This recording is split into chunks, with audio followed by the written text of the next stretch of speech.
This video will show school and childcare staff, as well as environmental consultants, how to take a lead sample in a school or childcare facility under the model plan.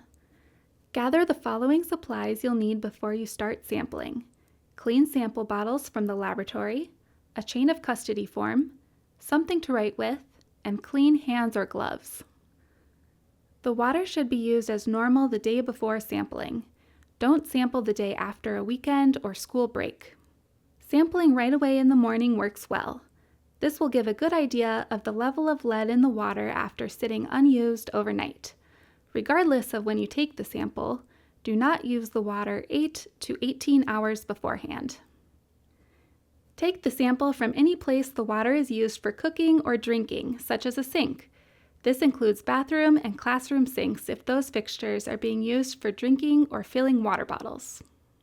You are now prepared to take a lead in drinking water sample. Verify that the sample bottle label matches the fixture you are at.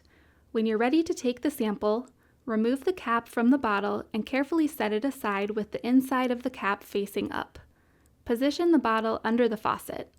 Slowly turn on the cold water. Follow the laboratory instructions for filling the bottle. Fill the bottle to the neck or shoulder. The lab will not be able to use your sample if the bottle is not filled correctly. Carefully screw the cap back on the bottle, making sure the cap is secure.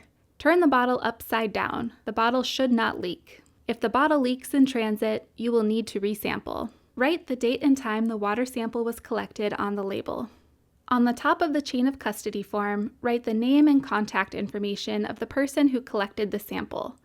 Make sure to include the date, time, sample location, as well as any other required information.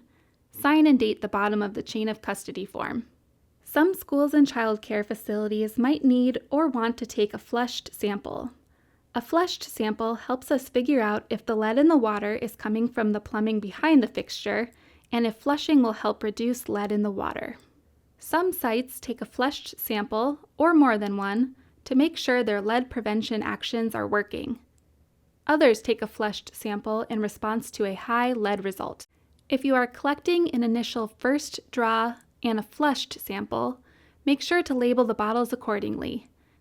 Collect an initial first draw sample as described previously. To take a flushed sample, leave the water running for 30 seconds. Fill the flushed sample container. Other fixtures you may be sampling could include an inline coffee maker, a kitchen sink sprayer, or an ice machine. If sampling from an ice machine, fill a sample bottle 3/4 full of ice using a plastic scoop or clean disposable gloves to prevent contamination of the sample. If you have any questions about the sampling process, speak with the partner you have been working with or contact the Minnesota Department of Health for assistance. Thank you for participating. Your samples will help make sure that drinking water in Minnesota is safe. For questions on procedures or grant opportunities, contact the Minnesota Department of Health.